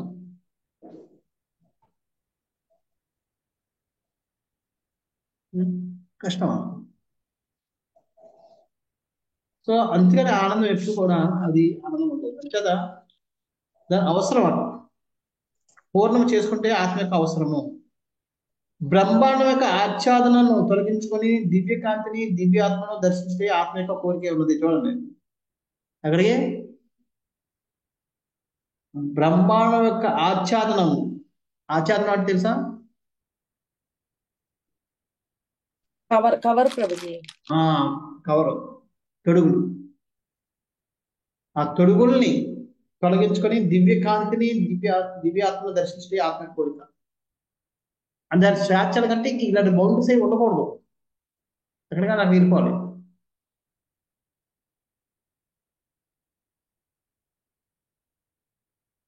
ఆత్మ వాంఛించిన పూర్ణ స్వతంత్రము పూర్ణాత్మ అయిన శ్రీకృష్ణ భగవాన్తో జతతోడి ఉన్నప్పుడే సాధ్యం కాగలదు. చూడండి, ఒకడికి మొత్తం ఇండియా అంతా తిరగాలనుకున్నాం అనుకోండి, ఎవరితోటి ఎవడైతే అలా తిరుగుతూ ఉంటాడో ఆడితో జోడి అయినప్పుడే వాడు తిరగలదు. అంతే కదా. అదేవిధంగా ఇటువంటి పూర్ణ స్వేచ్ఛని అనుభవిస్తున్నవాడు కృష్ణ భగవానుడు. ఎప్పుడైతే మనం ఆయనతో జోడిస్తామో మనం కూడా ఆ స్వేచ్ఛని మనం అనుభవిస్తాం. చేత ఆత్మ యొక్క ఆనందం, ఆత్మ యొక్క కోరికలు ఎప్పుడు తీరితే ఎప్పుడైతే మనం భగవంతుడితో అనుసంధానం అవుతామో అప్పుడు మాత్రమే మనం మన ఆత్మ యొక్క కోరికల్ని తీర్చగలుగుతాం, ఆత్మ సంతుష్టిగా ఉంచగలుగుతాం. అది కాకుండా మిగతా ఎన్ని ప్రయత్నాలు చేసినా అవన్నీ పరిమిత ఆనందాన్ని ఇవ్వగలవు, కానీ పూర్ణ స్వాతంత్రాన్ని కానీ పూర్ణ ఆనందాన్ని కానీ ఆత్మకి ఇవ్వలేవు. అందుకని ఆత్మ ఎప్పుడు కూడా ఆనందంగా ఉండలేదు.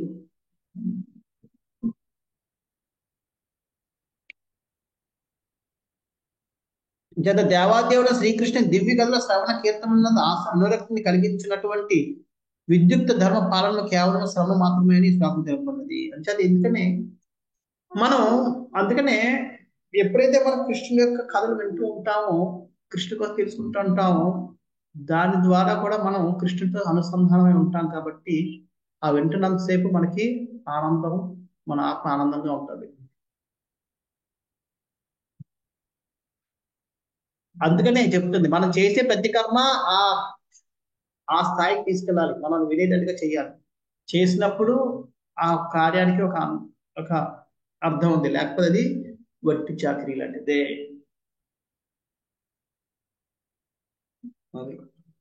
ఓకే,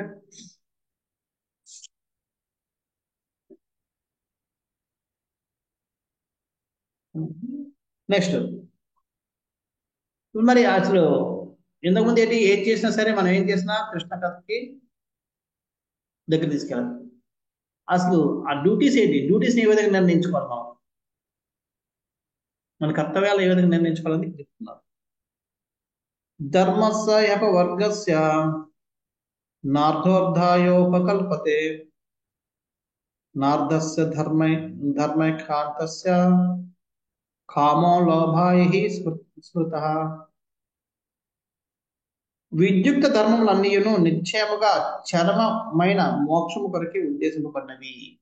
మన డ్యూటీస్ ఏం చేయాలి, ఆ మోక్షాన్ని మనం పొందేటట్టుగా లక్ష్యంతో మన డ్యూటీస్ మన కర్మలు, మన విద్యుత్ ధర్మాలన్నింటినీ నిర్ణయించుకోవాలి. వాటన్నిటిను భౌతిక లాభం వరకే నిర్వహింపరాదు. మన ధర్మాన్ని, మన కర్తవ్యాన్ని దేని కూడా భౌతిక లాభం కోసం ఎక్కువ నిర్వహించకూడదు. దేనికోసం, ముక్తికి మనం ఏ విధంగా ముక్తి పొందుతాం, ముక్తి మార్గాన్ని, పరమ సత్యాన్ని ఏ విధంగా తెలుసుకుంటాం, ఆత్మ సాక్షాత్కారాన్ని ఏ విధంగా పొందుతాం అన్న దాన్ని బట్టే మన ధర్మాన్ని, మన కర్తవ్యాలని నిర్ణయించుకోవాలి తప్ప భౌతిక లాభం కాదు. అంతేగాక మహామునుల నిర్ణయం ప్రకారము పరమధర్మమునందు నియుక్తులైన వాడు భౌతిక లాభం ఎన్నడూ ఇంద్రియ భోగంలోకి వినియోగింపరాదు. ఒకవేళ మనం ఏదైనా లాభం పొందితే భౌతికంగా ఆ లాభాన్ని ఎప్పుడు ఇంద్రియ భోగం కోసం ఉపయోగించరాదు. ఈ విధంగా మన ధర్మాలని మన డ్యూటీస్ ని మన కర్తవ్యాన్ని మనం నిర్ణయించుకోవాలి. ఏ విధంగా నిర్ణయించుకోవాలని ఇక్కడ చెప్తున్నాను. నువ్వు ఏం చేసినా మనం కృష్ణుడి దగ్గర ఉండాలి. కానీ ఏం చేయాలి అనేది ఏం చేయాలి ఎలా నిర్ణయించుకుంటాను నేను మరి అంటే ఇది చేత మన విద్యుత్ ధర్మాలన్నీ కూడా నిశ్చయంగా చరమమైన మోక్షం కొరకే ఉద్దేశింపబడి ఉండాలి. మోక్షాన్ని కలిగించేవాడిగా ఉండాలి. వాటి లాభం భౌతిక లాభం కొరకు ఉపయోగించకూడదు. మునులు వీళ్ళందరూ నిర్ణయించినట్టుగా వాళ్ళు ఒకవేళ మనకి ఏదో భౌతిక లాభం కలిగితే దాన్ని కూడా మనం ఇంద్రియ భాగం కోసం కాకుండా వెళ్ళి మోక్ష ప్రాప్తి కోసమే ఉపయోగించుకోవాలి. ఈ విధంగా మన ధర్మం ఫలితాలను మనం వినియోగించాలి. అంటే భౌతిక ఈ విధంగా చూసుకుంటే మన జీవితం చేసేవన్నీ కూడా మన దేని కొనాలి భగవంతుడి పట్ల అనురక్తిని పెంచేవిగా ఉండాలి.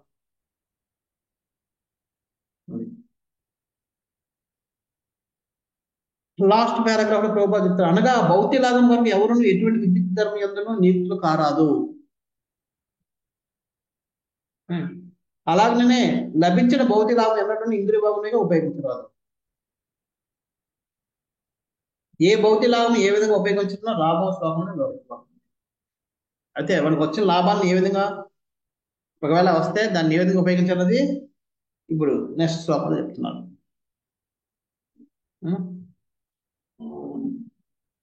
కామస్య నేంద్రియ ప్రీతో ప్రీతిర్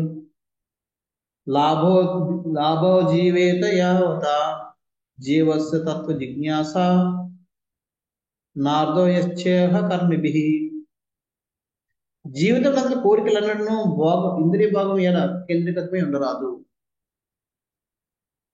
మన కోరికలన్నీ ఎలా ఉండాలి? ఇంద్రియ భాగం కోసం ఉండకూడదట. మరి దేనికోసం ఉండాలి? మానవుని పరతత్వం గూర్చి విచారణ సలుపుటకే ఉద్దేశింపబడి ఉన్నందున కేవలము ఆరోగ్యప్రదమైన జీవనము స్వీయ జాగ్రత్త కొరకే కోరికలు కలిగి ఉండవలను. అందుమించి కర్మల లక్ష్యం వేరే కారాదు. మన కోరికలు దేనికి? మన ఇంద్రియ భోగం కోసం కాకుండా దేనికోసం? చరమ లక్ష్యమైన భగవంతుని పరతత్వాన్ని తెలుసుకోవడం కోసమే ఉద్దేశం కూడా ఉండాలి. దాని నుంచి వేరే దేనికోసం కూడా మన కోరికలు ఉండకూడదు. ఏదైనా లాభం కలిగినా ఆ లాభం దేనికోసం ఉంచుకోవాలి? భగవంతుడిని తెలుసుకోవడం కోసం, భగవంతుని చేరడం కోసం, అది భగవంతుడి యొక్క సేవలో నీకులు అవడం కోసం ఉండాలి.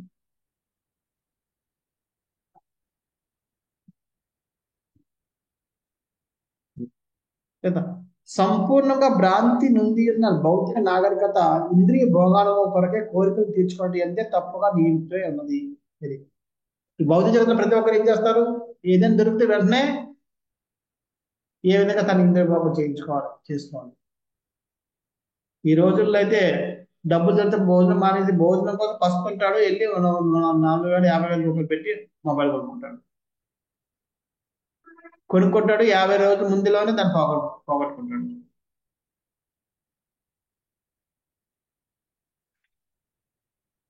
అర్థమే అవ్వదు. చాలాసార్లు చూస్తారు. ఓకే వాట్సాప్ చూస్తారు, అది మామూలు 5,000 రూపాయల మొబైల్లో కూడా వస్తుంది వాట్సాప్.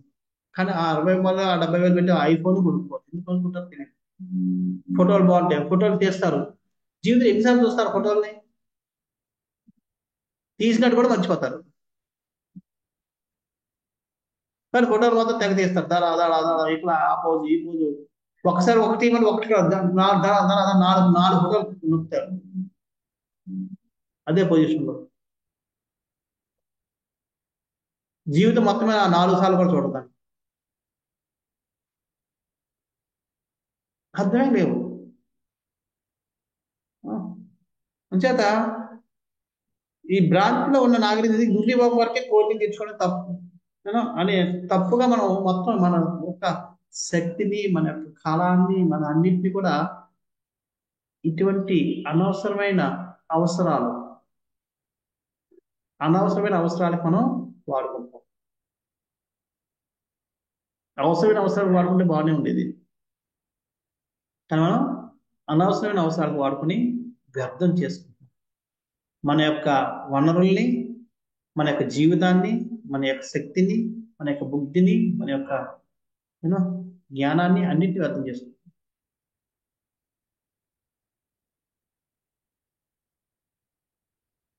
అంచేత అయితే మరి ఈ జీవితంలో నేను పుట్టింది, భౌతిక జగత్తులో పుట్టింది ఇంద్రియ భోగం చేయడానికి. మరి ఇంద్రియ భోగం చేయొద్దా నేను? మరి పుట్టి దేనికి లాభం ఇక్కడ? చేయొద్దన్నది. కానీ ఇంద్రియ భోగం కొరకు ఎవరునూ జీవించరాదని శ్రీమద్ భాగవతం తెలియజేస్తున్నది. జీవితం సాగించడానికి అత్యంత అవసరమైనంత ఇంద్రియ భాగంనే మనుషులు గ్రహించవలను. చేయదని అనలేదు, చేయమంటున్నావు. అందుకని ఈ వర్ణాలు, ఈ ఆశ్రమాలు పెట్టారు. ఈ వర్ణాలు, ఆశ్రమాలు దేనికి? పరిమిత లైసెన్స్డ్ సెన్స్ గ్రాటిఫికేషన్ కోసం, పరిమిత ఇంద్రియ భోగం కోసం. అయితే ఆ పరిధులు ఏంటనేది మనం తెలుసుకోవాలి. తెలుసుకోకుండా ఇంద్రియ భోగం చేద్దాం అనుకుంటా తప్పు, అది నేరం. దానికి మనం శిక్ష పడుతుంది.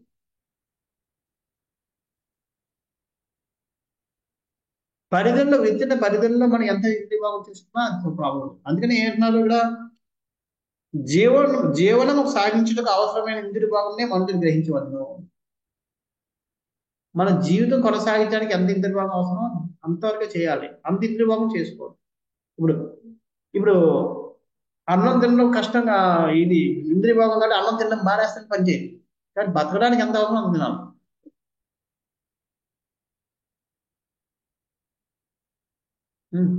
సో ఈ విధంగా మనం ఎంత ఇంద్రియ భాగం చేయాలన్నది తెలుసుకోవాలి.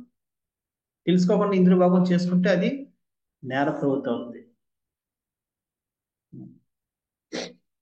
ఇప్పుడు బ్యాంకులో క్యాషియర్ ఉన్నాడు, క్యాష్ అంతా ఆ దగ్గర కొన్ని కోట్ల క్యాష్ ఉంటుంది, కానీ ఆయన ఎంత తీసుకోవాలి?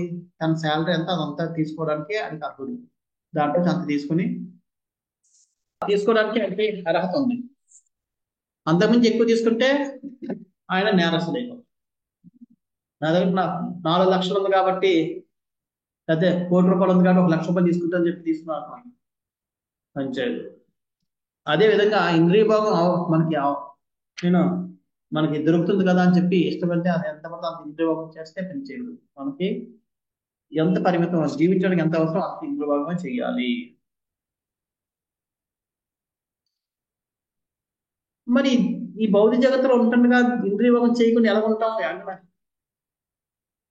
ఇక్కడ చూస్తే ఎటు చూస్తే ఇంద్రియ భాగమే ఉంది.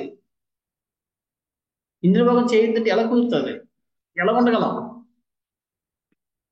ఎవరు ఉండగలరో చెప్తున్నారు. గంభీరైన పరతత్వాన్వేషకులు సదా తమ తత్వాన్వేషణ కార్యంలోనే మునిగి ఉండిన కారణంగా అవసరమైన ఇంద్రియ భాగముల ఎన్నడూ ఆకర్షితులు. అనవసరమైన ఇంద్రియ భాగం ఎవరు గంభీరంగా పరతత్వాన్ని అన్వేషిస్తున్న వాళ్ళు ఈ అనవసరమైన ఇంద్రియ భాగానికి ఎప్పుడు కూడా ఆకర్షిస్తారు. అంటే మనలో ఇంద్రియ భాగ కోరికలు ఉన్నాయి అంటే అర్థం ఏంటి? మనం ఇంకా భగవంతుని తెలుసుకోవాలని తపన మనలో సంపూర్ణంగా లేదని అర్థం. మన గంభీరత లేదు మనలో, మన భక్తిలో గంభీరత లేదు. గంభీరత అని తెలుసా? సీరియస్నెస్ లేదు. అంటే మనం సీరియస్ గా భక్తి చేయాలనుకుంటున్నాం కానీ సీరియస్నెస్ లేదు కాబట్టి ఇంకా ఇంద్రియ భాగం చేయాలనే కోరికలు మనలో ఉన్నాయి. లేదంటే మనం ఆ కోరికలు మనం కోరుకోము. మనం ఇంకా ఆకర్షణ అవుతున్నాం అర్థం ఏంటంటే మనలో ఇంకా ఆ సీరియస్నెస్, ఆ గంభీరత రాలేదు. భక్తి చేయాలని గంభీరత రాలేదు.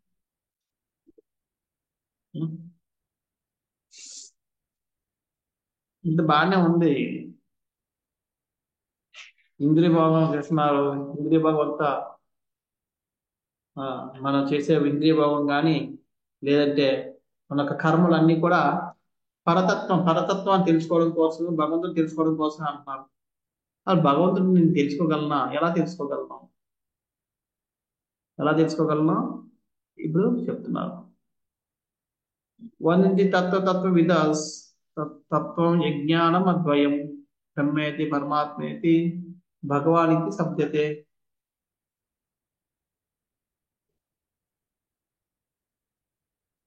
భగవంతి తత్విదం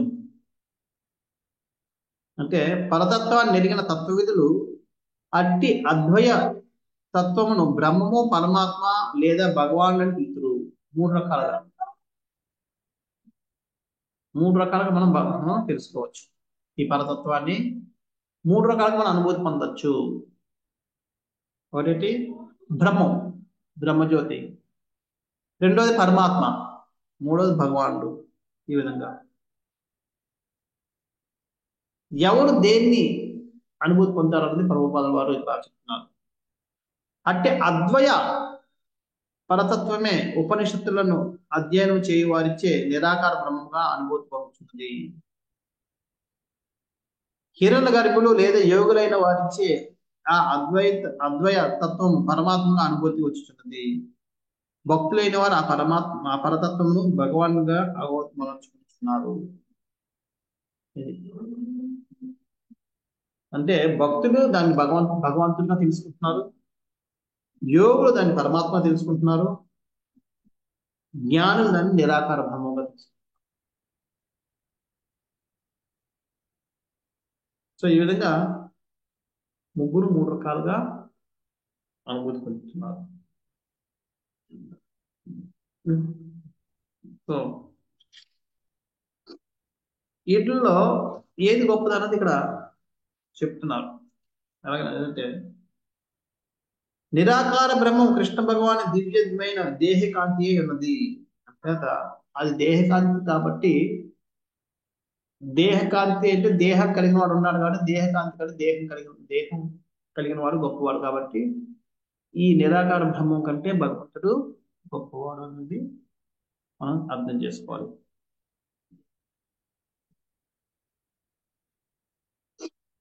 ఇక్కడ మనకి నెక్స్ట్ పారాగ్రాఫ్ చెప్తున్నారు. ఈ ద్వైత జగమునందు జ్ఞాత జ్ఞేయములు భిన్నములైనను పరతత్వమునందు మాత్రమే జ్ఞాత జ్ఞేయములు రెండును ఏకమై ఉన్నవి. జ్ఞాత అంటే ఏంటి, జ్ఞేయం అంటే ఏంటి అర్థం తెలుసా?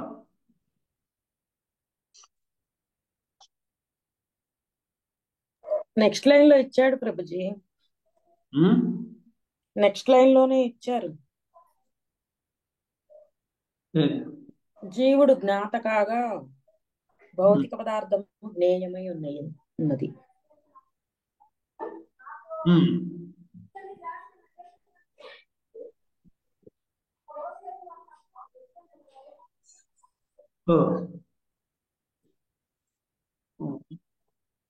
జ్ఞాత అంటే అర్థం. జ్ఞాత అంటే అసలు ఏంటి? బాగానే ఉంది. జ్ఞాత అంటే అసలు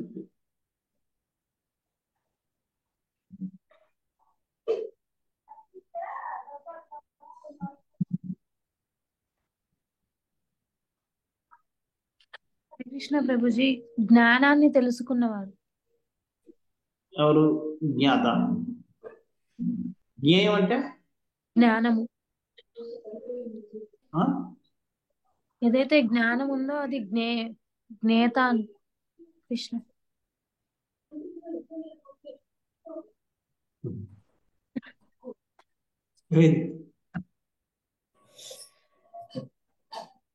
జ్ఞాత అంటే జ్ఞానం ఉంది, జ్ఞానం ఉన్నవాడు. జ్ఞేయం అంటే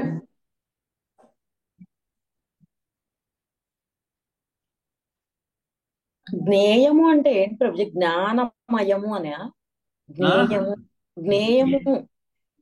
జ్ఞానమయము అని అర్థమా? జ్ఞేయం అంటే జ్ఞానాన్ని ఇచ్చే వస్తువు. జ్ఞానాన్ని ఇచ్చే వస్తువు. అది జ్ఞానం దానికి లేదు, దానివల్ల జ్ఞానం అంటారు. అంటే ఆ వస్తువు అంటే ఇంద్రియము, ఇంద్రియ వస్తువు ఎలా ఉందా? ఇప్పుడు ఇంద్రియ వస్తువు ఉంది, ఇప్పుడు పువ్వు ఉంది, పువ్వే. అది మనం భోగించకపోయినా పువ్వు అలాగే ఉంటుంది. మల్లెపువ్వు ఉంది, నచ్చినోడు అబ్బా శుభం ఏం స్మెల్ ఉంది అబ్బా ఎంత అనుకుంటాం. దానికి ఎలర్జీ ఉందనుకోండి, వాడికి అది దుఃఖాన్ని ఇస్తుంది. అదే పువ్వు మంచిదా చెడ్డదా? ఆ పువ్వు మన కోసం ఒకరికి శత్రువా ఒక మిత్రుడా? కాదు, అది పువ్వే. అది దాని సహజ లక్షణం కలిగి ఉంటుంది. కానీ ఎలర్జీ ఉన్నవాడికి అది శత్రువు, ఎలర్జీ గట్టి ఏం లేనివాడికి అది ఆస్వాదించే వస్తువు. వాళ్ళ ఆలోచనని బట్టి ఉంటుంది ప్రభుజీ. అది అంటే జ్ఞేయం అన్నది అంటే వస్తువులు అంతే. అవి జ్ఞానాన్ని ఒక జ్ఞాన జ్ఞానపూరితమైన వస్తువు అని కాదు, అది ఒక వస్తువు అంతే. దాని నుంచి మనం ఒక మాధ్యమం, జ్ఞానాన్ని పొందే మాధ్యమం జ్ఞేయం అంటే. అదొక మాధ్యమం అంతే. దాని ద్వారా మనం పొందుతాం. అందుకని భౌతిక పదార్థం అనేది జ్ఞేయం అంటే దానికి మనం రకరకాల ఇది మంచిది, చెడు, ఇదైతే బాధ కలిగిస్తుంది, ఇది కష్టం కలిగిస్తుంది, ఇదే సుఖం వస్తుంది, ఇవన్నీ రకరకాల పదార్థాలు మనం రకరకాలుగా మనం జ్ఞానం పొందుతూ ఉంటాం. అది జ్ఞేయం అంటే జ్ఞానాన్ని ఇచ్చే మాధ్యమం. ఓకే ప్రభుజీ. అంటే మనకి ఈ రెండు జ్ఞాత జ్ఞేయం రెండు వేరు వేరు, మనం వేరు, వస్తువులు వేరు కదా. కానీ భౌతిక జగత్తులు రెండు ఒకటే. ఎందుకని అక్కడ జడం అంటే ఉండవు, జడం అంటే ఉండవు కాబట్టి అక్కడ వస్తువుల కింద ఇక్కడ పువ్వు ఏదైతే ఉందో పువ్వే, దానికి ఏం లేదు. కానీ అదే పువ్వు ఆధ్యాత్మికతలో ఉందనుకోండి, ఇప్పుడు నాకు మల్లెపువ్వు వాసన వస్తే నాకు ఎలర్జీ ఉంది కాబట్టి అదే మల్లెపువ్వు సంపింగ్ వాసన వస్తుంది, నాకు సంపింగ్ అంటే ఎలర్జీ లేదు.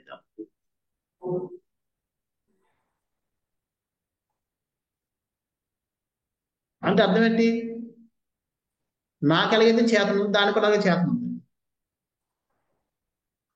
నాకు అది జ్ఞేయం అయినప్పటికి కూడా జ్ఞేయం కూడా జ్ఞాతలాగే. ఎందుకంటే దాన్ని తెలుసుకుంటే నాకు అనుగుణంగా అది తెలుసుకుని అది ప్రవర్తిస్తుంది. అక్కడ ఏవి కూడా ఈ అంతరం ఉండదు, రెండు ఒకటే. ఇక్కడే ఆ ప్రాబ్లం. ఎందుకని భౌతిక పదార్థం అనేది న్యూన్యమైన శక్తి, న్యూన శక్తి అంటే తక్కువ శక్తి కాబట్టి దానికి చేతన ఉండదు కాబట్టి రెండు వేరే.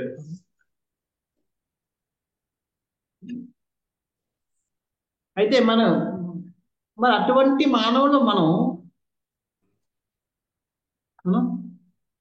ఎందుకు మరి ఇటువంటి ఇలాగ దిగజారిపోయాం?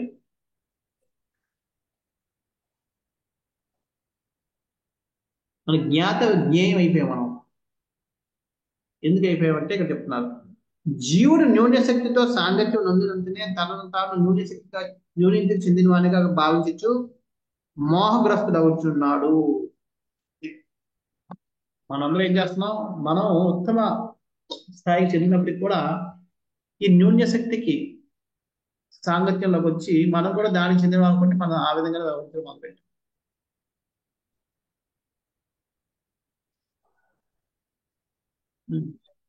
ఇప్పుడు కొంతమంది చూడండి, మనం ఇక్కడ ఆంధ్రలో పుట్టుండొచ్చు, మనం 30 సంవత్సరాలు మనం బయట ఫారంలో ఎక్కడ ఉండిపోయాం అనుకోండి, అసలు ఇండియా రాకుండా తెలుగు ఎప్పుడు మాట్లాడలేదు అనుకోండి. ఇప్పుడు వచ్చి మరి తెలుగు మాట్లాడాలంటే ఏమవుతుంది? తరబడుకుంటాం. ఎందుకంటే దాంతో సాంగత్య ప్రభావం. ఫస్ట్ మన జీవితం కూడా అంతే, మంచి కుర్రవాడే కానీ చెడ్డ వాళ్ళతో సహవాసం చేసి చెడ్డగా మారిపోతుంటాడు. అదే విధంగా ఈ జీవుడు ఆత్మ ఉత్తమ శక్తి అయినప్పటికీ కూడా ఈ న్యూన శక్తితో సాంగత్యం రావడం వల్ల తను న్యూన శక్తి అనుకుంటూ దీంట్లో ఈ భ్రమణ మోహగ్రస్తుడైపోయి ఆ విధంగా వ్యవహరించడం మొదలుపెడుతున్నాం. అందుకు మనం మోహగ్రస్తులు సాంగత్య ప్రభావం. అందుకని దీని నుంచి వైరాగ్యం పెంచుకుంటే అది సహజంగా రాకపోయినా సరే కృత్రిమంగా అయినా మనం అభ్యాసం చేసుకున్న తర్వాత అది సహజం అయిపోతుంది. ఎప్పుడైతే ఆ వైరాగ్యం మనం పెరుగుతుందో అప్పుడు ఆటోమేటిక్ మనం మళ్ళీ మన యొక్క నిజస్థితిని పొంది ఆ నిజస్థితిలో మనం వ్యవహరించడం మొదలు పెడతాం. అది. సో ఈ విధంగా మనం చేస్తాం. సో ఈ విధంగా ఇక్కడ మన మన యొక్క జీవితపు కర్మలు ఈ విధంగా నీతిని ఏ విధంగా మలుచుకోవాలన్న విషయాన్ని మనం చూస్తున్నాం. ఇంకా కొన్ని ఉన్నాయి, అది మనం వచ్చే వారం చూద్దాం. హరే కృష్ణ.